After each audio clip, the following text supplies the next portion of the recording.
Um, Guys, we have Satendra Singh with us. He is the CTO of Propelled. Now, I can introduce Propelled in one way, and I can only pray that Propelled existed when I was looking to finance my education and everything else. But today we have Propelled trying to solve the problem of financing in the education world. And I think Satendra would be a way better person to introduce what Propelled does and what is his role at Propelled. So, welcome uh, to our session, Satendra. It's great to have you. Yeah. Yeah. Hi, everyone. Good evening. First of all, I think so. So at Propelled, my job is just first thing that I'll just take you to a brief of it. I think most of us are is trying to be tomorrow's CTO or tomorrow's tech leaders here, and that's why I think Masai is doing a great job there to help them out achieve. And yeah, so coming to Propel, since we all from there, we have seen a lot of, when this Propel idea came to me, before that I was actually having, I had my own startup which I was working with, and then we just sold out, and I was just waiting for the next things to start up. And this is the time when the co-founders come to us, and then we were just discussing about the idea, and then I was sold about this idea. So it was a great problem to solve. And in fact, one of the problem that probably most of the students, specifically where their parents' income is not sustainable, and they struggle a lot in terms of finding a good place to upskill themselves, but just because of the one factor that they cannot manage their finance, they are being left out. Because I've also seen a lot of my friends, a lot of very close people out there who actually face this, and then and that is what the main reason was, that I just also got sold out.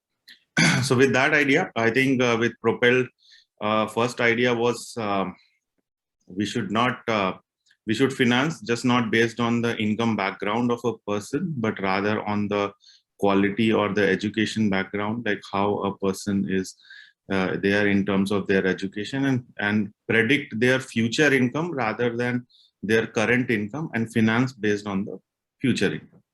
I think that's where Masai is also doing you with the income share agreement programs and all, which is similar thought process. And I think this is where Masai is doing a great job as well. And then Propelled is there with any sort of a financial agreement that's required to execute that, basically. So yeah, with that idea. So now the challenge is that we build such algorithms, we build such systems which can basically help in solving those problems, like how do we predict, just now, apart from the traditional way of looking your bank statement, looking your credit score, but rather than that, how can we look from other parameters and build system which takes decisions like in few minutes, and say that, okay, we can extend the loan or extend the finance support to this student because he has done, and we are very sure that, okay, this guy is going to do good and will be able to repay in his future by once he'll get he is going to get a job. That sort of a algorithm, or that sort of a process that we need to come up with. So that was the thing. So yes, we had spent 3 years building this tech end to end, and this tech is all. So I would try to take a slight deviation here. I would like to talk a brief of I think 1 minute about the tech and stack and all those things. So yes, so most of the things that we had to do was the bank integrations, and then we had to deal with the sensitive data, like your PAN card, Aadhaar, bank statement, bank details. All these are all very sensitive, and most of you would have already know and will probably look forward that doing a opening a finance tech company in India is also not that easy, not even across the world. You need to follow a lot of compliances, regulatory authorities to basically accomplish. And this is where it's not, and this is where you have to have a technology challenges which comes up. So there are things like, for example, you can do the eKYC, what we call as an electronic Aadhaar KYC, you can go, but it's not a direct way that you can do it. There are several technical aspects that you have to do it, like you need to have a customer. So there are a lot of friction, or there are a lot of frictions that are being added when you try to do something technologically, which is possible in a very straightforward way, but due to regulatory and compliances, that becomes more challenging. So this is where we are building those tech and technologies which follows those compliance regularity, and by following those all the regulations and compliances, and even making things as fast as possible, so that we can assure that, like, the students who is in need of finance, they get their application process like within 15 minutes or 10 minutes sort of a thing. So that's sort of a challenge we have, and learning from different, and that too, there are other such challenges also, because we, that we are not just targeting tier 1, tier 2 cities, or very high ed tech or skills things, but rather also going to tier 2 cities, tier 3 cities, where, and this is where also we are trying to, like, give them an opportunity, and show them that, okay, this is also possible for them where they cannot afford things. So I think that's a nutshell thing. Technology wise, we are using all sort of latest framework technologies that you must have heard, like primarily Propelled works in 3 language framework: is Spring Boot, Node.js, and Golang. And front end side, it works on React.js, React Native. And we have recently doing experiments with Flutter also for our native app development, which is more like that. So those are more of the things. From the cloud, we are working with AWS infrastructure services and all. And then yeah, that's the thing. And there are a lot of banks integrations that we have. We closely work with ICICI, we closely work with Razorpay, and then if you heard about, we also work with Aditya Birla Finance Group. So there are major players with whom we work, and it becomes very challenging some point of time, like, to deal with, because they are the organization which is ISO 27001 certified, and they follow high level of regulations and compliances, and we have to meet those standard when we are, like, partnership with them. So those are the several things that there. Yeah, so I think that's pretty much about how we do what we do and how our tech and everything is there. Okay. Yeah. So Sashank, you would like to say something? So, I mean, I have like a lot of questions, but I think in your recommendation, should we, would you want to start with the presentation? Yes, that so you I have would made? like to start with that presentations first, right? I think that will quickly wind up, and then we'll start with the question. And I think that is why I was going through the questions also. I think most of the people are more interested in some career related questions and stuff like that. Yes, majorly. So I think I will post the questions of Kalido here again, so that while you are taking the presentation, if students have more questions, they can add in there, and we can take the questions in the end. So I'll just start with that. Sure.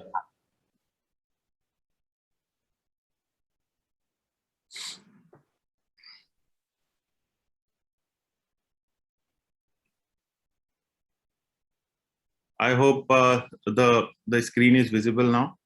Yes, it is. Okay, perfect. So going with that, so today's discussion is, I think, this is where I think most of the student, or I would say the participant today, who are they are in the Masai right now and looking to be a good software developer, and they also probably require, they also want to know, like, what actually do companies out there in the industry is, whenever they hire, how they hire, and what actually the qualities they look forward in a developer. So that's why we are here to discuss about how to become a good developer and do companies. So with that, saying with that, I would like to start with in a very reverse order, rather than saying that what exactly a good software developer is. but rather we'll talk about what actually a good software is. Okay, so that we can, once we know that what exactly good software is, we will probably try and align ourselves along those lines to understand how can we build those capabilities to always deliver a good software. And once we are delivering a good software, that means we are a good developer as well. Okay, so going with that, I think few of the things I've taken as a characteristics of a good software. Okay, so coming to the characteristic, when we say, so when even in Propelled also, or even anywhere, like when we go, or we have seen these things like practically, I would like to iterate some practical examples also quickly. So some of the major characteristics that we need to always present with any software that we develop, and it should always be embedded as a practice. Okay, and so first thing that we should have is the correctness. So when we say correctness, it means that the requirement that you get, okay, and then the implementation that you do should get a proper alignment, and there should not be any faults or gaps between the requirements and this. For example, when you are taking say a login screen is being asked for you to make it, and then it says that your password should follow these many characters and should not go beyond that, then it should follow that particular specification. So if you are missing that, that means there is a loss of correctness, and this is where you may lose the business.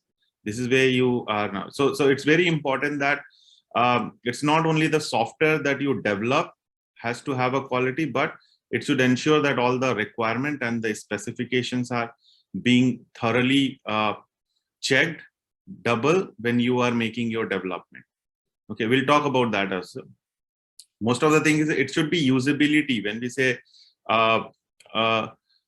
usability is a factor where we try to give it a picture that, say for example, when you are building any software or anything there as a user component or anything around that. Say for example, I'll take that Nave example itself, login activity itself. It should be intuitive enough, like that anyone can easily understand that UI, and probably all the information. Like if it is, if you have to do a sign in, then it should not say that it should not say anything else. It should be saying that sign in, so that by just looking at by looking at those things, they can easily use it, and they can understand that. So whenever you are making any system, anything, try to make it as easy as possible, rather than trying to make it more fancy and more complex. So that's more things. Then it is coming about the efficiency. I think this is what being always talk about, because what happens is that even though today's world, the memory processor disks are becoming cheap, but it's still but the technologies that we are day by day evolving or coming up with is also requiring those set of memories, processor, disk along with that line itself. Like for example, right now, earlier the website that used to run was a very simple website with HTML and plain Java. Now you get a React come with certain bundling things, and then you have, if you read, there are certain things like worker threads, or like now VR and AR is also coming, and if you know that there is something called Web 3.0 is also coming in picture. So these also requires a lot of efficiency aspects as well. So whenever we need to make sure to minimize the footprints, like the CPU uses, the memory and the disk is uses, footprint to be minimized as much as possible. And in today's realm also, this is very important to have it, because once you have more than 1 lakh or 2 lakh users accessing your system or software, these factor actually start playing a major role. Okay, coming to reliability, reliability is a very important factor in software, because your business is highly available on that, and it may lose a lot of money for it. For example, I'll give you, if your system is say is probably failing 2 times a day or 3 times a day because of any reason, just because we haven't taken care some of the things like load factor or anything like that, as we mentioned in the terms of efficiency. So I'll give you example like Propelled. In the Propelled itself, like we do process applications like say 10 minutes, we are processing like say another 20 applications. Okay, but if our system is each day it is down like 3 times, and just for say 10 or 15 minutes, that means like we are losing around 60 applications. And if we multiply 60 by say 20 itself, it's like 320 or 350 applications. And if we multiply by amount, it might be like, say, think about like 300 multiplied by somewhere around 1 lakh sort of a thing, or 50,000 even. It comes in crores. So that is something, even a small downtime which we think, okay, it's workable, it's fine, but that eventually elevates your cost as well as stuff when it applies to in real world. So it is very important that your reliability should be as high as possible, and we try to minimize our failure. Okay, coming to integrity, whenever you are writing any software, it is very important that we should put validations, we should try to put as much as security as possible. Okay, because that's very important. This is also, you lose the data. Like once your data is compromised or your wrong data is fed into the system, that means it's going to cost you a lot. Okay, coming to that, there is something called adaptability. For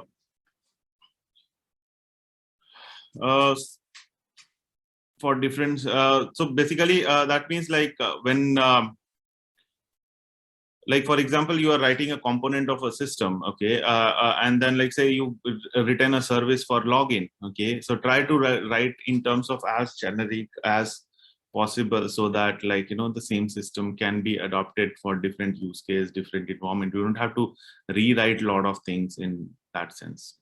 Okay, in terms of accuracy, obviously it's very important that your accuracy should be as much as possible. When we say accuracy, for example, I'll again take that login example. So when you are trying to say match a password, it's very important that you need to take that always, like for example, when someone writes an email ID and then they put a password, it's very important that email ID is kind of without any say what do you call that, without any uppercase or lowercase does not matter. It does not matter. So you need to take care of that as well. And then when you are matching the password, it needs to be ensure that it matches in the correct way. Even there is a small logic in the hashing or any sort of things that you are doing, if it goes wrong, then you will probably, like, you know, leaving. And then also, like for example, for us, like Propelled, like we do finance, and if we just by mistake, like, you know, if any calculations, if we just put one wrong character there, or 1% loss, if we make it, like think about like 40-50 crores of transaction, and 1% of 40 and 50 crores of transaction goes in a wrong way, then it's going to be a huge loss for the company. So that's why accuracy is kind of a very important. Like we run an automated system. When this amount get disbursed into account, okay, I'll tell you the one important aspect of an accuracy, and we actually face that. It's something that we have been running systems where these NBFCs or the banks actually finance, and that finance goes into one of our account, and from there we automatically understand that this amount has come for this particular student for this application and this particular institutions, like for Masai say. And then we automatically have the information about the Masai bank account. We do our calculation that what is the amount has to be sent, what's the processing fee we have to collect, and all those things. And this is all automated. There is no manual thing, and system automatically calculates that amount and does that transactions in the background, and then the money automatically gets realized into say Masai bank account. So even at that place, like if we have a very small, like even 0.5% of or 0.01% of error, like, you know, in terms of calculating whatever it is, okay, the premium amount or anything like that, then if it accumulated over on the crores, then it's going to be a huge loss. Okay, robustness is a very important factor, and this is where we have to, being a software developer, this is very important that we need to take care of it, and this is a very important aspects in any software. Okay, that is, it does happens like by when the month end happens to us, or an like when the college pass outs are happen, there is a point of time when the sales or the number of students who are trying to get an admission becomes very high. Okay, and it happens across pan India, like across the India itself, like during certain times, and it is, and then it becomes very important for the business to meet their target. Because if they not meet the target, the investors will ask the questions, and then you have to give like you have to be very competitive in that way. So that's the reason we need to ensure that even with our expectation that say we have built a system for say 10,000, for the 10,000 users that it can cater, but even if it is hitting those 10,000 or 11,000 users also, it should not happen that the complete system should get down. And so like out of 11,000, it might happen that 400 or 500 students might face some issues, but still my 10,500 or 10,000 students should be completely easily accessing the system and the process is happening. Okay, so that's what more about the robustness. And also, like, for example, like if you're building a say login screen itself, okay, and if I'm continuously putting some garbage value, some garbage random email ID and random password, and continuously hitting that, okay, so even though we know that this is a wrong thing, but then that means that that should not break your system.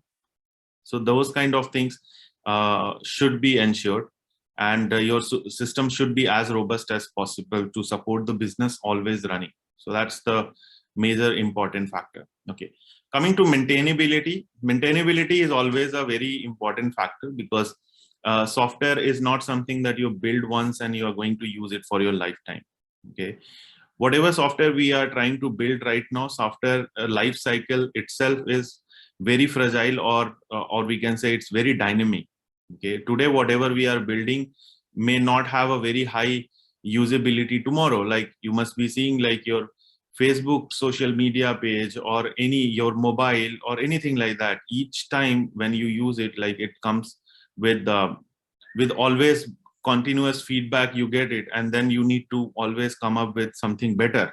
Okay, so when you try to something better, that does not mean whatever you have built in your past you are going to ditch it, or you're going to just delete it and then you have to start something from fresh. That's not we can afford, because you have already spent millions in building softwares. Like for example, Propelled has already spent like millions to build the whole platform in last 3 years.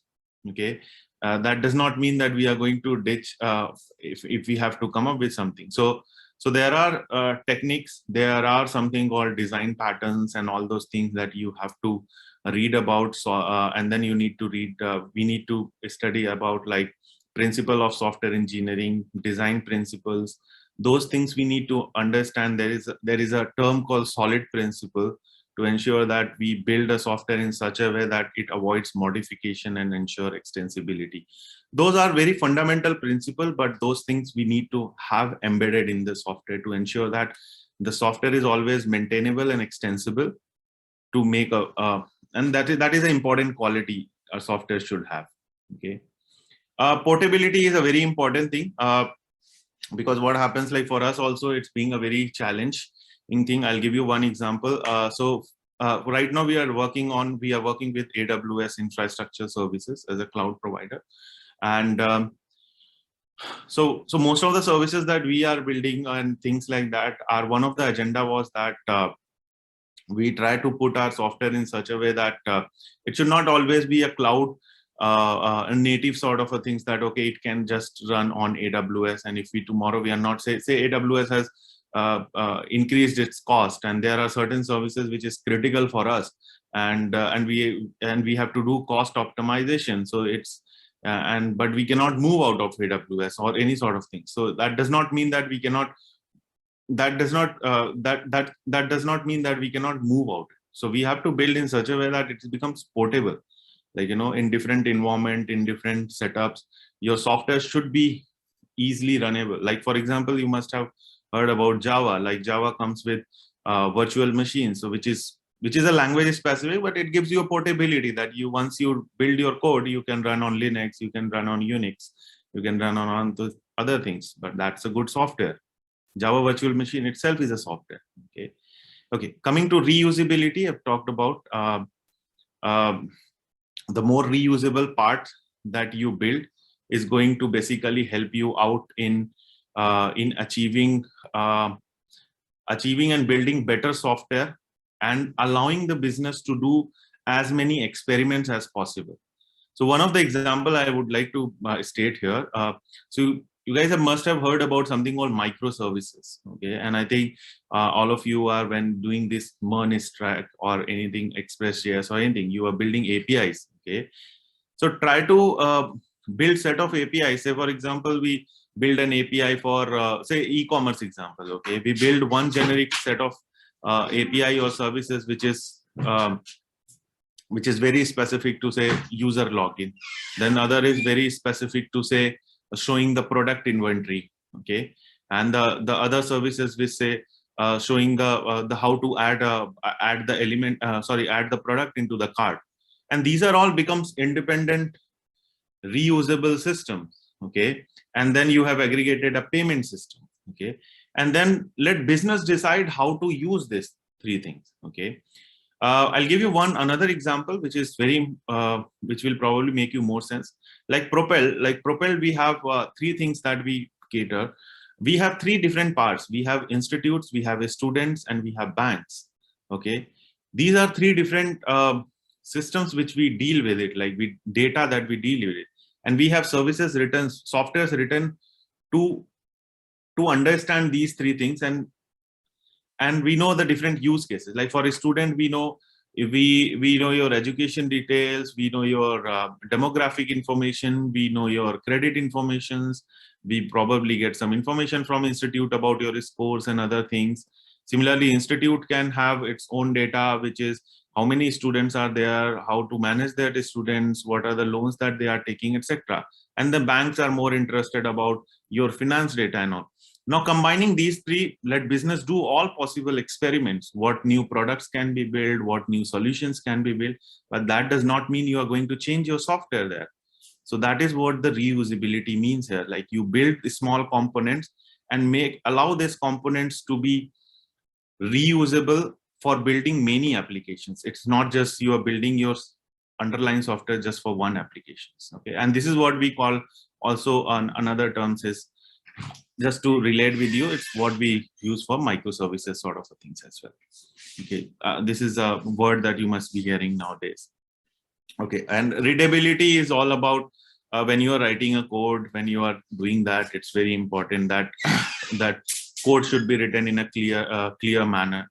You should follow some sort of a coding standard, like you can follow a Google coding standard, or you can follow Allman coding standards. So there are several coding standards and designs that are there that you should be following. I think your mentors and teachers will definitely lead you to something called linting and all. That's a very important aspect in any software, because what you do, like today, say for example, you come for Propelled or for Masai and you're building a software, and then you build it for 1 year and then you've just left the job. That does not mean that the next person who is coming will definitely needs to struggle a lot to understand what you wrote it, and then how will that person work with that software. So it's very important that we follow a standard, we follow a pattern which is kind of very readable and all. And it's very important that we use linting, we use some coding standard, and try to put it into a practice as an individual as well. Okay. Coming to testability, this is a very important aspect, and I would like to highlight one more thing. Most of the techies, like even experienced ones, try to get away from testability. Okay, and this is where we have seen that the power of a testable code and a non-testable code, and probably a power where we've seen that a code which is not tested and the code which is tested. Okay, this is what I'm telling you from our personal experiences. while building Propelled or previous softwares or systems as well. So it's very important that when you are trying to take any requirement and specification, the very first thing that you should be thinking about, what are the points this particular system can fail. Okay, I'll talk about that in a bit also. What exactly? So that is a very important quality that needs to be there in a good software as well as in a good software developer or an engineer. That is, you need to be making sure that and assume that your software is going to break. Don't think that your software is going to work like charm. It never happens. No matter how good code you write, there are corners, there are points when this is going to fail. Okay, so make sure that your system or code that you are writing should be properly tested, and try to write as much test cases as possible. And it is not always a responsibility of a separate testing team that they write the test case. It is also the responsibility of the developer who is developing the code. So that's a very important quality of a good software and a good software developer as well. Okay, coming to so that was a characteristic that we need to have it into a good software. I would like to also state that there are certain generic or I can say differential sort of a skill set that is always required to be present in a developer. And this is also, we also look forward when we try to hire people, when we try to have an interview with the people. Like, it is not always that there are two candidate A, candidate B, and then candidate A is say very good, like 100% in terms of technology, in terms of DSA or any sort of things. Okay, and there is another person who is just 60% of it. Okay, but if that person does not have a good teamwork, have a good analytic, like good motivation, then we cannot sustain that. Okay, so let me just tell you what exactly these four things are there that you are seeing right now. Qualities basically of a good software developer, characteristics, and then we'll talk about how do we hire based on that. So, okay, I think that will answer you a lot of things, a lot of questions that I was going through as well. Okay, so the first quality, definitely you are going to solve some real world problems, and that's why you are coming into a software development field or an IT field. So because we are here to automate things, we are here to solve problems with technology so that we can reduce the turnaround time, we can increase the efficiency, and then the more problems can we solve in a smaller span of time. So this is where we are. We are here to optimize the time span of any process, any solutions that we can, like, expedite, or we can make it as fast as possible. It is not something that you cannot open a bank by just going and filling the physical form, but that will take you 2 days. But if you do it all digital, like today's we are doing neo banking or anything like that that's coming up, it's just a matter of 10 minutes you can open your bank. So that is a huge thing. Like, then these bank people can basically start thinking in some other direction rather than just thinking about how to manage their form. So this is also, in another term, we are not just automating things, making things better, but rather we are also ensuring that more innovations can also bring up when we as a software developer try to build something great or good solutions. Okay, so definitely you need to be a good problem solver. When I said problem solver, it is not always a data structure algorithm that you have to think about. It is in general, you have to think about any problems. Like, for example, I'll give you a very small again example, the login example, which we always study.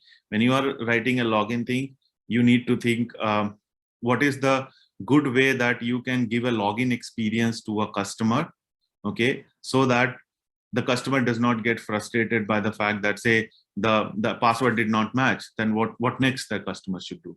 Okay, you should have that option on the screen. That's a solution, that's a problem solution you are giving.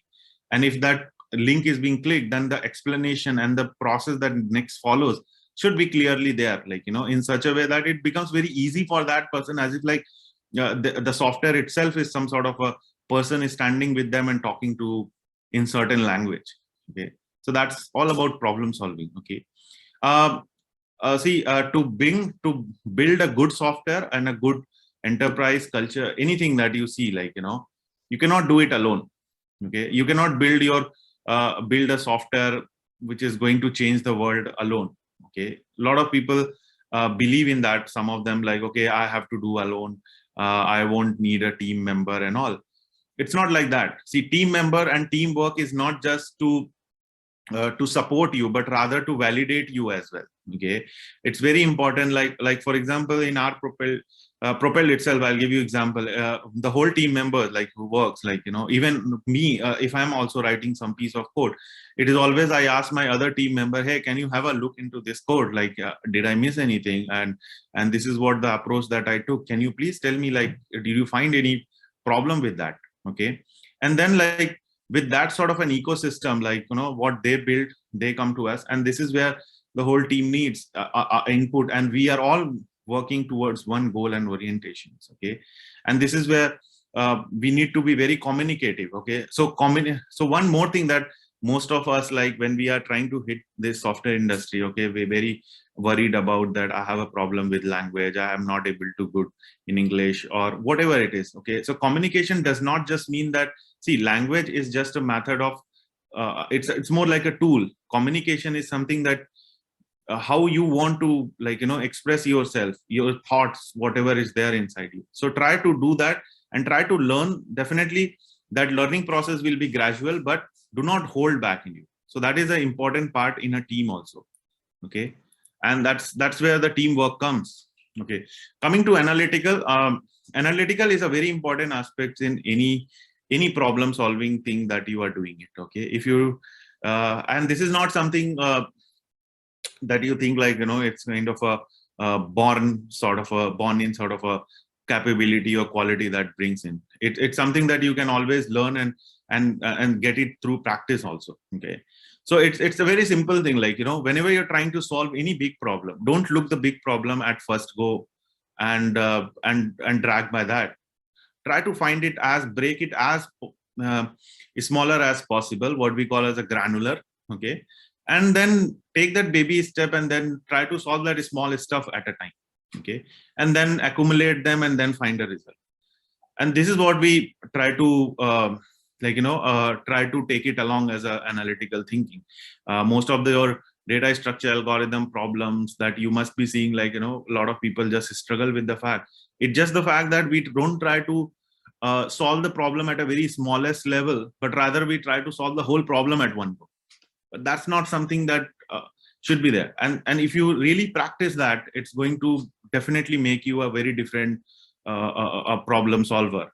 Believe me, even I have done that. Like, I used to do that, like, during my college and all. Like, I thought, like, okay, it can be, but then we participated in ICMPC, and then we realized that, okay, this is not something. Actually, my senior was there. He told me, no, this is not the way that we try to solve this. And when we realized that, we qualified to certain regions also. So that was a very different thing. Like, so that's very important that you try to solve problems by breaking down into smallest possible and one thing at a time. Okay, next thing I would like to talk is a motivation, which is very important factor, and I think most of us still struggles. Like me, I also some point of time struggle, and a lot of us here, like, struggles with certain motivations in that. So motivation here, I just wanted to put it in a very context of a software development stuff sort of a thing. So it's more about what should I say, as in, like, when you are trying to build any system, any software, anything task that has been given to you, okay, do not left in between. Give it a finishing touch. Whether it's a bad finishing touch, it doesn't matter. Okay, just try and give as bad finishing touch as possible in the first cut, and then try to make it better. So that is, we should not leave anything in between. That is where most of the time when we interview, we also try to check, like, we try to put a very hardest problem in front of you, and we try to find that, okay, how motivated you are in terms of, like, how you see a problem, and then by seeing the problem, are you still, like, motivated enough to see that, okay, no, I'll try my best to do that solution. It's not something like a lot of people can say after thinking 5, no, I can't do it. So that's not the motivation behind, like, being a software developers. So we need a motivated people, like, they are determined to finish the things that they have started. No matter, it's not always an optimal and best that you finish. Okay, no one builds things in the best possible way in this world in the first cut. So that's a very important thing. And even in our team also, when new people joins and all, like, we simply say, hey, the problem that you don't try to solve it in an optimal way. First thing that you have to come up is, can you make it usable? That's it. That's more than enough. And then we'll see like, what's the problem there, and we'll fix one by one. And that's the important factor. That so these are the 4 important factors that we definitely look into people when we try to hire them. It has nothing to do that how much knowledge you have, but you need to it is not that one thing that you are a rock star in data structure algorithm, and you are not a good team player, and you are not motivated enough, something like that. Okay, so that is not something anyone looks out like. I know my friends, like, to be very frank, I do not want to name that person. Like, he's a very immediate, I respect him. He got an like, he is working in another one of the FANG itself, like, but he got interviewed in Facebook London itself. He qualified everything, but they just rejected him just because of the fact that they say that you're not a team fit right now, because of something. Okay, so that's something. And then we had a discussion on that, and then we realized that, okay, there was something which was, so it's not always that your one factor is going to do it. Like, you need to be a balance between all of them. Okay, so I just quickly wind up things here. I think we have 10 minutes more, but that's fine. I'll try. Shashank, can I take another 5 minutes after 6? Will that work? Oh, yes. I was just dropping you a reminder because there were like a lot of slides that may be left uncovered. So that's what. So I think I'll try and finish within 15 minutes. I think should be fine. Yeah, I actually put it as a part of that, but I think we started around 15 minutes late, so that's fine. Anyway, I'll take care of it. Okay, so those were all characteristics of a good software, or characteristic of a good software developer. I would like to just take a drift and try to talk more about what are the practices that we should do in order to achieve those qualities. Okay, I think that's very important and major. I think we all have been doing that sort of a thing, but it's very important that we try and embed such kind of a thing. Okay, so there is a book called Outliers. Okay, and I also read it, but I think most of us have heard about it. But if you haven't heard, just go and talk about. So this actually book is more about a data analysis sort of a book. I would say, rather, people have a different thought process, but I see this as a more of a data analysis sort of a book on successful people in the world. Okay, so it identifies that how this, what are the things, what are the characteristics that a particular successful people out there in this world, like, that make them distinguished or they have achieved so far. Okay, so the author Malcolm has did several analyses, and he talks about a lot of things. I would suggest that if you get a time, just read about it. Okay, there are a lot of contradictions to these theories, but what are the major takeaways that I have? I just would like to share about that. Okay, so the book says one very important aspect of it, that is 10,000 hours. So it says that if you practice anything for 10,000 hours, you'll be a master of that. Okay, when I said master, that means you're master, like you're the boss of that sort of a thing. Okay, you are the leader there. Leader means super leader sort of thing. But if you even practice for like 25% of that, you'll be the great what do you call, as a great adopter of that, or you'll not just be a master, but you can be a very good there, and then you can obviously have those time spent and you can be a master of it. Okay, so if you calculate, like, there are a lot of things, like right now being a student, like you're doing practices, like, if you devote your 4 hours a day, then you just calculate like when you can achieve your 10,000 hours. When you'll go into a professional world being a software engineer, obviously at least 3 hours a day you'll be coding. Okay, not obviously 8 hours a day you are going to code there. Don't put that assumption that it never happens. So you'll mostly be coding like 3 hours a day sort of a thing, max to max. I don't think more than that anyone codes like 3 to 4 hours always. There are situations when we code like 12 hours, 15 hours also continuously, but that's very rare. Okay, But 10,000 hours is like, so those 3 hours, and then if you're practicing each hours 1 and 2, so that's do your calculation. So similarly, like, so that's sort of a things that we have to achieve. Like, being a software developer, we have to continuously studying, we have to continuously doing certain practices. It does not mean that today I'm placed. That means that we have to leave that. Okay. For example, like I've got my job like around 10-12 years back, and then I switched over to something like a startup, and then moving to startup and doing that. Today we are also doing it.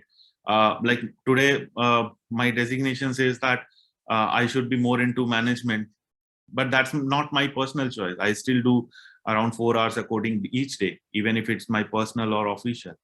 So that's the practice that we have to build in order to be a, like, to a good software developer or a master of it in some point of time. Okay. These are very important characteristic when we are going to be a software developer. Okay. And this is what I talk to my team also most of the time, because all the new burning blood then comes out of the college and they say, no, I'll make software that's not going to break, that's going to work like a charm. That's not something that we try to find it out. Okay. So no matter how good you are, like, and even if you are a master of anything, okay, it's just be a pessimistic approach whenever you are writing your software. Don't think that you have given a login screen and all, and that means that it's all perfectly fine, 100% things. It's never been there. Why we say that? Now the other way around, you say that you are discouraging that, like, that you are saying that you always think that your software is not, then why are you building that? It's just another way of thinking. Like, once you start thinking that it may not properly work, that means you'll try to counter argument your thing. It's more like a contradiction theory. Okay, if I don't know how many of you remember that contradiction method, when we try to prove under root 2 sort of a thing. If you remember that, it's a rational and irrational number. So we try to do a contradiction method, that okay, I'm contradicting that this is not going to happen. Okay, something like that. And then we try to prove that. Similarly here, that's the same approach. That is, we are contradicting that, hey, the software that I built is going to break. There I'm putting my theory. What are the different possibilities it's going to break? Okay. So once first we do the development, then we have to ensure that this pessimistic approach, that it's going to break, and then we have to find those points where it's going to break. So once you start building that practice in you, okay, this is where you are going to make yourself a good software developer. In order to do this practice, I would suggest that whenever you are writing any software or any services, any API and anything like that, try to follow, there is something called test-driven development.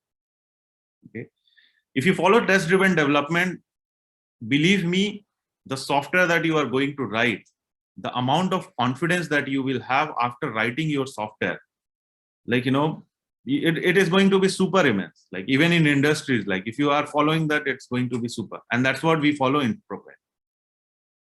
It's like, and this is where people have started appreciating that. Okay, now they are more confident when they write the software. Earlier they were saying, okay, they wrote the software, something breaks in the production, and they say, what has happened? They do not have any clue and all. But now when they write this software, they're very sure that this is not something which is going to break, because they have already contradicted, they thought about it, and they put a measure for that.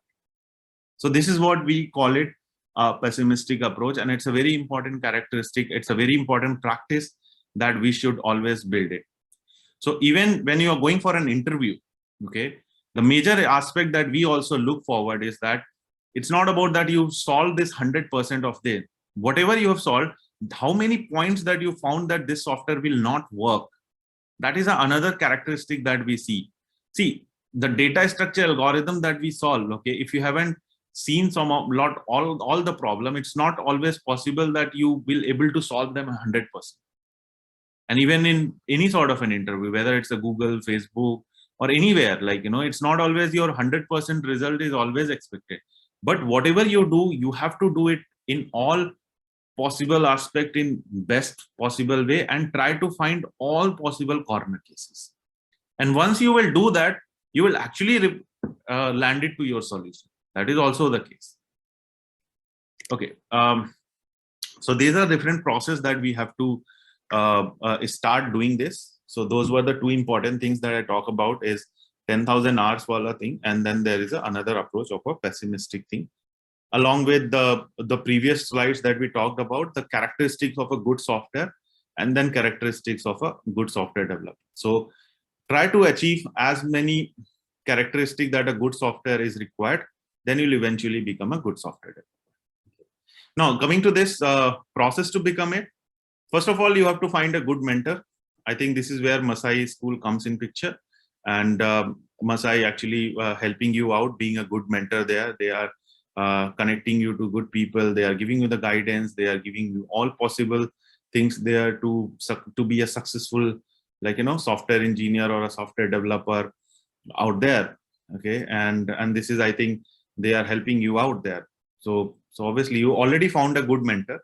I think from there also you will find some good mentors, and this is something you have to embed as a practice, like anywhere, wherever you are going, in any industry also, anywhere, like you try to find people with whom, like, you can always get and learn something. It may not always be your senior, it may always be your immediate junior or anything, like, like, for example, I have juniors, like I'm not that good in, like, some aspects of UI development, okay, because I know exact UI developer as a development, the frameworks and all, but I'm not good into re-rendering things and all. But some point of time I sit with them and I try to understand and see that, and I ask them, how did you learn this to be a very good UI designer as well? So that I try to follow, and they give me some of the suggestions. So these are the very small things, but yeah, try to find a good mentor so that they always help you out along with your thought process. Okay, and important thing is communicate well. When I said communicate well, it's very important. I think in the slide also, it's very important that I mention it. Most of the time, it is our, from the college to school days, like we try to be a good speaker, but that's not always the case. Try to be a good listener first. Okay, whatever your mentors in Masai School, whatever your teachers in Masai School or anywhere, like, is telling you, first try to listen and understand whatever they said. If you could not able to understand that well, okay, there is no point that you go ahead.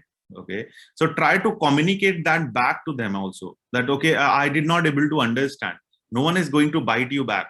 Okay, it's all about, they will actually appreciate you that you ask them, because this is your learning phase, and this is something we have to keep on continuing even when you are professionals as well, that we have to communicate back. Like, for example, if I did not say, most of the time it happens, like we used to have a business meetings with business team to get the requirement. They come up with some weird ideas, and first we don't understand some of the things. Okay, and that does not mean that, okay, how should I say? And if they are explaining all the details of it, and if I'm in mood to speak a lot of things about technology, but rather than listening to them, then the whole thing is going to get messed. So that is what you need to be, a very good listener in order to be a very good successful software developer. So first thing that you have to do is definitely doing this. Okay, and whenever you are not very clear, just please communicate. That's very important thing. Okay, coming to some of the things that we definitely, being a software developers and upskilling and things like that, you need to follow some of the tech leaders out there. Good tech leaders are wherever you found all those companies which are probably leading the technologies, like, like most of the technologies that currently people are trying to adopt comes down by use cases from all those Netflix, Google, or Facebook, or anywhere. Like most of the libraries and things, like even your React comes from Facebook, your other stuff that you must be. So there are certain things that you have to follow, because obviously why we need to follow these tech leaders, and because they are the one, like, who have a problem right now in their hand, who are challenging themselves. Okay, probably tomorrow Propelled might become a tech leader in fintech, and then we will be understanding that that fintech problem, like some of the problems that we have solved in the fintech domain, we know that, and we are a leader there. Okay, and probably when we'll become big, like some of them will try and come with that. Similarly, like Masai is trying to solve a problem where they want to train people in such a way that they become industry ready after that. Okay, and if they crack that problem in such a way, they will be the leader for that particular. So similarly, when we have to learn in something, we have to definitely start following the different tech leaders. And when we say tech leaders, try to follow their Twitter handles, try to see what are the trends, technologies that they are talking about. Like you must be hearing about Facebook Meta. Okay, I don't see that. I don't say that you go and start looking out how to implement a VR AR. Don't do that. Just try and understand what is Meta. Why people are talking about it. Why suddenly everyone is moving towards that sort of a thought process. Like even Microsoft or Apple or any damn people is started talking about Meta, and there is a lot of debate and conflict going on. What is the problem with the current web thing that's there? So they talk about. So just try and find them, and then find what are the new tech and trends there. Like keynotes are being published each year, like by Google, Facebook, and all those meetings. Just try and follow that as well. So you'll get a lot of understanding and a lot of qualities. So that is also going to make you a very good software developer, because you'll be updated. You'll be understanding what is going to be the next thing there. So these are very important aspects that a good software developer should have. Okay. And probably the last thing that I want to talk about, just try and follow all open source thing. Okay. Open source project, try to get involved, and also try to participate in hackathons as much as possible, because that actually a very good place for to test your capability. There you'll understand a lot of, you meet people, you will actually do certain endurance sort of a thing, like in 2 days, 3 days, you'll be like trying to put your best possible way. And this is where you have to be that important factor of motivation. That is, you have to be motivated enough to accomplish that task first, and then try to think about the optimization. Then you will be easily cracking those hackathons as well. Okay, so open source, I actually saw a movie when I was in probably college. There was movie, I can't remember that, but they say that there is one world, like human knowledge belongs to world, it should be made open source. So that's a very important aspect. That is, all these open source projects, okay, if you start following that, you start following their chats, you start following their the discussions, what are the next thing that they are thinking about. I may say it's not always that you go and contribute in open source. It's also that you try and follow some of the things. Like for example, React itself, or Express, or Node.js, or probably Node.js is coming up. Okay, and then you go with finding TypeScript sort of a things, or Express.js. What are the issues? So you go into those channels, and then you try and find out what are the next thing that's coming up. What are the challenges these projects are finding? Then you'll understand and realize the, like, you know, the important aspect of it. Like what are the things that probably you should be learning to be, like, you know, ahead of other people's, and you can be contributing. So those are very important factor that I think as a software developer we should all. And to be very frank, these are all something that we try to embed in our Propelled cultures, as well as among ourselves. Like today also, I do all these practices. So this is something we do it. Okay, and this is very important aspect, that is code every day. So I think a very good important thing is that you try to solve at least 2 problems a day. Okay, and any data structure algorithm, any time sort of things, that's up to you. You try to find 2 problems and try to solve each day.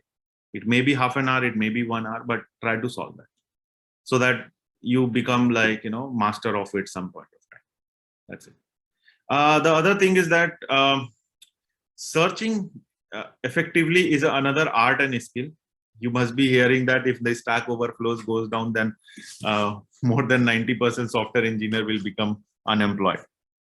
Okay, and this is some extent to be true, because what happens is, I'll tell you, it's not true, I won't say. I'll give you my example. Some point of time, like I was working for Boeing, like, you know, it was a Dreamliner project for Boeing. Like if you know aircraft, in 2000, I think 14, Dreamliner 787 was released, and I was a part of that team to release that part. And the kind of environment that we used to go is like, we have one room, and the moment we have to step into room, all our mobiles, everything, mobiles, pen, paper, everything is being confiscated, and then it's being kept outside of the door. We go barehanded. You have to go inside in front of a laptop, no Google, no email, nothing. You have to code, and you have to give that product. So that was another sort of an environment. So that was a very challenging though, but then we accomplished that, and That's how the Dreamliner was actually being released. So that was another challenge. But yes, that is not always the case. But 90% of the time, or in fact 99% of the time now, you will be getting the access to your lot of knowledge bases. So try to learn this method of effectively searching in Google or Stack Overflow or your MSN or whatever, like, just try to learn this. You just Google it, how to effectively search these things. So you will get a different techniques and all. Because what happens when you're trying to solve a problem, and if you've been directed to a certain discussions, okay, which is a problem, you'll get a lot of learning from them, and then you'll probably be rather than exploring those problems, you've already got those problems stated, so you'll able to understand and incorporate them. Okay, so these were the major things that I wanted to talk about in terms of what a good software is, how we should practice to be a good software, and what are the different characteristics. Okay, coming to these, whether you are from a computer science, whether you are not from a computer science, it doesn't matter. Okay, today now you are becoming a software developer. I'm not saying that immediately you should have this, but these are the 4 things that adopt a good software developer, or a software developer who sees the whole thing should have these 4 subjects like embedded into it. It will come by practice. Don't say that in 6 months it's going to be. It's just for that, in order to become a master of it. Okay, so you should be very good in operating systems. Operating system, that does not mean you do like Windows or MacBook or Unix system that you are running and you able to do file transfer and all. Not that. How does this operating system works? What are the different scheduling techniques? What are threads? What are race conditions? How do there are different techniques called preemptive and preemptive scheduling techniques and all those. So those are the different concepts that I think we should have those concepts embedded. Like, and then going to the DBMS, data structure, DBMS, database management system. So what you see is not about using MySQL or Mongo or anything like that, but what is behind that, like, how those systems are being built. There are several concepts like serializations, like locking protocols, like ACID properties and all those things. Those things, like, you should have those things, like, as a core embedded into it. Then coming to computer networks, obviously these days we are working with clouds, we are working remotely, like, everything is in the network. So you should have a very good understanding of the computer network. What are routers, what are route tables, what are IP address, what are IPv4, IPv6, all those aspects. But I'm just trying to say, don't think that you are not right now. I'm just trying to say, this is what you have to practice it going further also. Okay, just read about all this networking. What are private networks? What are public networks? What are route tables?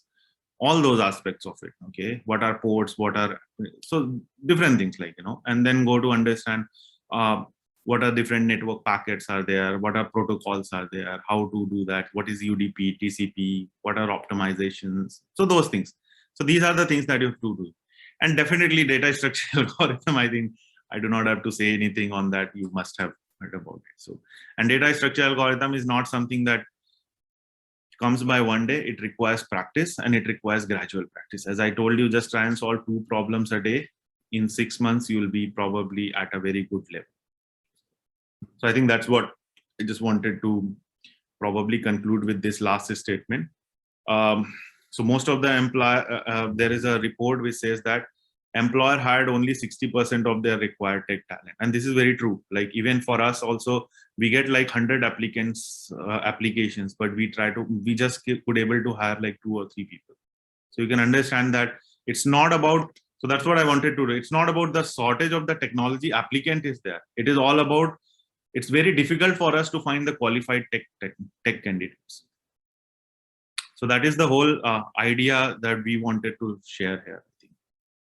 So yeah, with this slide, I think I want to conclude my talk. I can keep on talking on a lot of things, but yeah, I think this is the key takeaway that we should have it today. Yeah, Sasank, I think I'm done with whatever I had to say. Okay. I think, Satendra, it was very well organized. A lot of dots started connecting. Although I am not a software developer, or aim to be one. But looking at all of that it was really, really insightful, and the way you've connected the dots. Farooq is saying I slept. No, I had my camera off because anyway.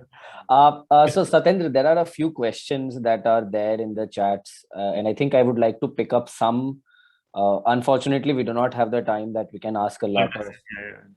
But so you mentioned a point about taking feedback from others basis the quality of code that you have written and if they can improve. So one of the people here have asked that if you constantly do this, will the other person not get irritated that this person is always asking questions? No, I'll tell you. So this is not something is an irritated process. This is a two-way process. I'll tell you what exactly happens. It's not something that when we ask problem to them, it is something that they are getting irritated. In that way, they are also learning it. Okay. So I'll tell you, there is a practice that we follow is something called peer review. Okay. Whenever we write any code or any piece of work, there is a process that being set up that without it is getting reviewed from your other peer, it cannot go into production. So it is an underlying process itself, because we believe, and the industry itself believe, that whatever you are doing cannot always be 100% correct, and it requires another eye to validate. So no one actually gets irritated. It is always, and this is where I think most of the software industry works like that. It's a very flat, very welcoming sort of a culture everywhere. It's not only in Propelled, but everywhere, like you've heard. It's always people welcome any sort of questions. And that is also, I would say that even in our team also, people come with all naive questions also, but we don't say that. And it's not something, we might say that, okay, I'm busy right now, I'll try and connect after 2 hours. But we do connect and we do that. So no one gets irritated. It never happens in any industry, specifically in software industry, it never happens. Okay. Another question that our students often fiddle with is if they are very good in data structures, but their development part is a little weak, or vice versa. If their DSA is a little weak, but they are decent and good enough in development, how does that affect their employability at tech companies? Yeah, so I just mentioned those important aspects. In fact, the 4 characteristics that I was talking about was problem solving, and then motivation, and then there were other 2, I think. So those were, so it's not always, see, that's why I mention it, like, it's not always that, at this point of time, you are able to solve it 100%. But whatever you can think of, the factor is that whatever, I'm saying, like, you might be just thinking in a very raw format, okay? But whatever you think of, you should be able to execute that. Practice that much itself. Like most of the time, like in an interview, what happens, like people come and then they say, I know this naive way, as in like very rude format of it, I can think of it, okay? So that does not mean that we say that, okay, you know, but only thing is that they could able to implement that, whatever they know. So it's what it matters right now, whatever you know, even if it's a 20% of it, know it thoroughly. That's it. And then gradually try to improve. And it is not only one quality that, okay, you are a very good into a data structure and things. It is also about like how you approach the problems and things like that, and the other aspects. So it's being taken care. So it's not only one factor. So try to put all those 4 factors that we have been talking about. So I think that way you will be, it's not always that you are a rock star developer or a rock star DSA person is being kind of thing. Like everything is being looked upon. Okay. And I think one question that our students ask to almost everybody who comes is, will things like gaps in career or low marks in 10th or low marks in 12th, will all of that affect? So I'll give you a certain example, but before that, the previous question, I just wanted to highlight one more thing. So I think one of your alumni from Masai School, I think Chandrasekhar, okay, so he joined us.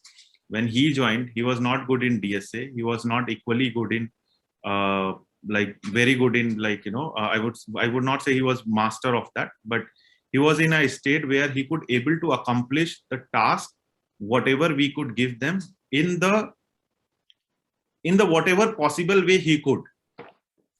And this is what the major thing that we also look, okay? We don't expect that, okay, you would be something. Obviously, there are several aspects of it, but as an entry level, we just see that. Okay.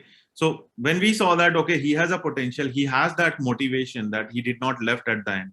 He has that at least whatever basic things he was knowing, he could able to accomplish that, and he flushed it, even though that was not very optimal. But overall, the things that he could able to do it, and that was the reason we believed him. He came with us. He did like on a 3 to 4 months of things, and now he is like our lead developer. Like he's a lead UI guy out there.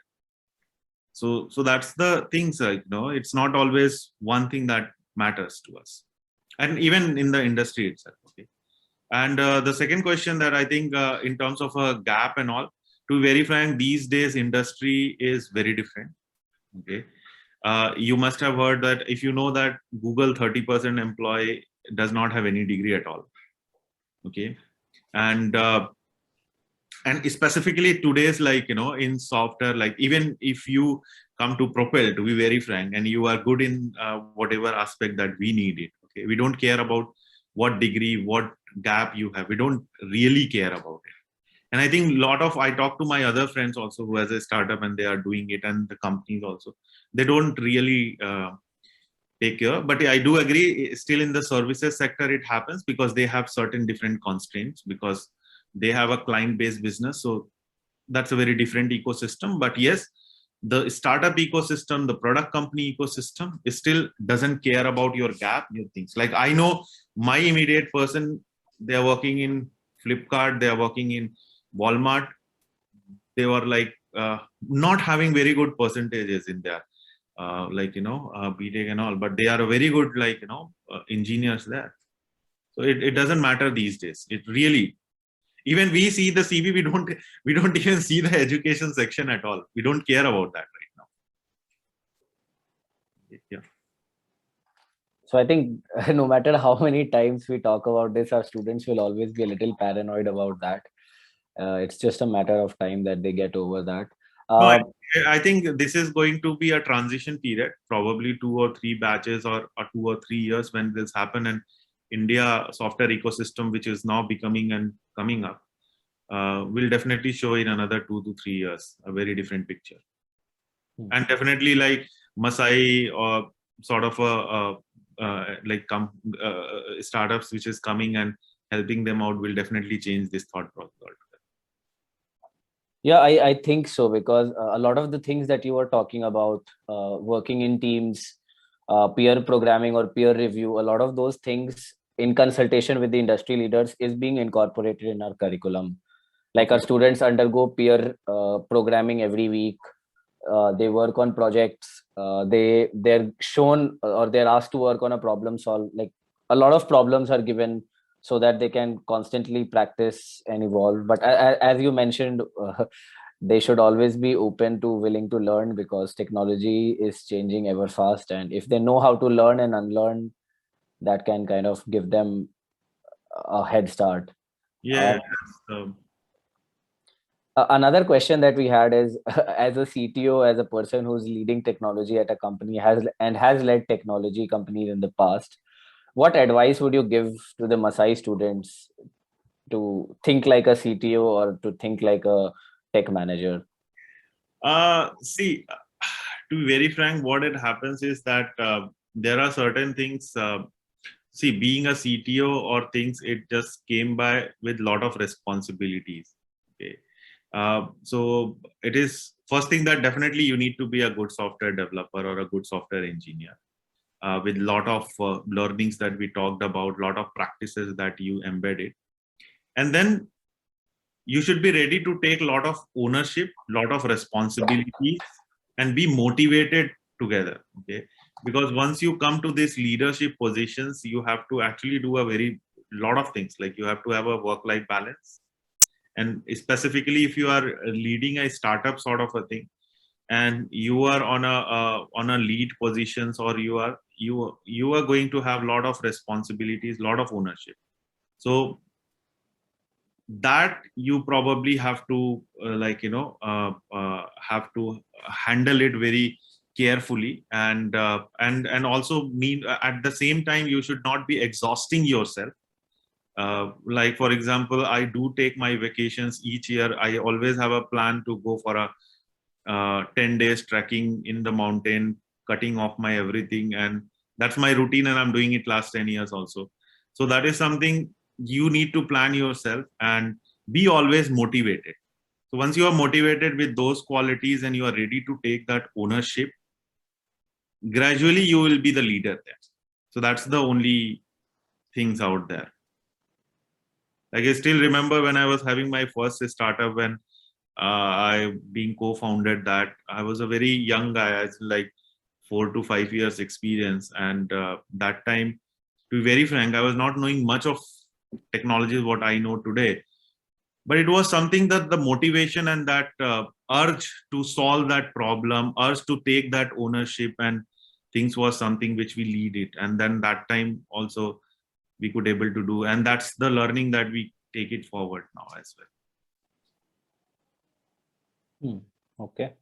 So I think ownership plays a big role, not just in leadership positions, but also in the way you take ownership of the responsibilities that you have been given. I think being a software developer also, if we start taking a small ownership today, I think very soon you will be the leader somewhere. Right. That's the important aspect. Okay. Okay. So we have like a whole load of questions that are still unanswered in Slido, but unfortunately, we are exceeding the time. Yeah. So Satendra, thanks so much for coming in and sharing your time. I think the students have loved the session. Guys, I'm sharing I'm sharing a feedback form with you. Request you to please fill it, so that the basis the feedback that we receive, we can improvise and we can host more sessions in the future. All of you can thank Satendra sir for coming in and sharing all his insights. I know. See, I understand these kids. I understand. But yes, I know that that went on to more like, seems like a lecture. But yes, I would suggest one thing definitely. Just put it into a practice. I think it will gradually come up. So no need to worry, no need to do. It just comes by a certain gradual practice. Don't think that it will happen tonight or tomorrow. It will be a gradual, and that's why where Masai also gives you 6 months of time to practice that. Right. Okay. So guys, another session that we have planned at 9 o'clock tonight is with Mansi. She's one of the students who's studying at Masai, and she has developed dev.voyage, and the idea is that she will talk to you about how she went about building it in 15-20 minutes. So all the people who have the Discord link, you can join in at 9 o'clock, and the ones who do not have it, you may be in unit 1 right now, so you do not have link. So Satendra, we just have a Discord community where we intend on hosting sessions or things where students can collaborate and work with each other. So just announcing that. I think in software industry, one of the major factors is that only collaboration, to be very frank. Okay. Collaboration is a very must key that we should have it. Like, even in our Propelled also, like you won't believe, like each Friday we used to have one session for 1 hour where one of the team member actually talks just about what they have learned, what they want to share with the other team, what new technologies they are working in a personal or digital domain, what are the new findings. It's just sort of a thing. So it's something, a continuous process, collaborations that makes, and that's where the open source community also works. That's why I was talking that try to find that you'll actually realize the importance of collaboration. Right. So, okay. Again, guys, thanks so much for attending the session. There are a lot of things that Satendra has talked about. You can connect with him on LinkedIn. I will have the links shared with you guys. And yes, if you have more questions, you can write to Satendra directly and hope that he has the time to answer it. I can answer some of them. It's not that, like, in fact, all of them. It's not that I can't do, but yes. But sometimes I don't get time though. Right. But yeah, I'll try and do that sometime. So guys, you see that he's willing to answer questions, and if you're still not writing to him, he will never know of you having questions. So feel free to reach out to him, or you can reach out to us and we can compile together and send in a set of questions to him, whatever works. And yes, guys, thanks so much for coming in. Some of you who I'll see you on Discord at 9 o'clock. We'll talk to a fellow student about how she went about building and deploying an app that she has named as dev.voyage. More details on Discord. Satendra, thanks for coming in. Thanks a lot, Susan, for giving me this. Yes. Thanks a lot. Thank you. All the guys and girls who are there in the session, take your hand and pat yourself on the back. You have. Yeah, Susan, I'm dropping now. Yes, Satendra. Thanks a lot. Thanks, everyone. Thank you. You guys and girls, don't forget to pat yourself on the back. You guys have put in a lot of time and efforts and energy in learning, and that's a brilliant thing to do. Bye, guys. Sayonara.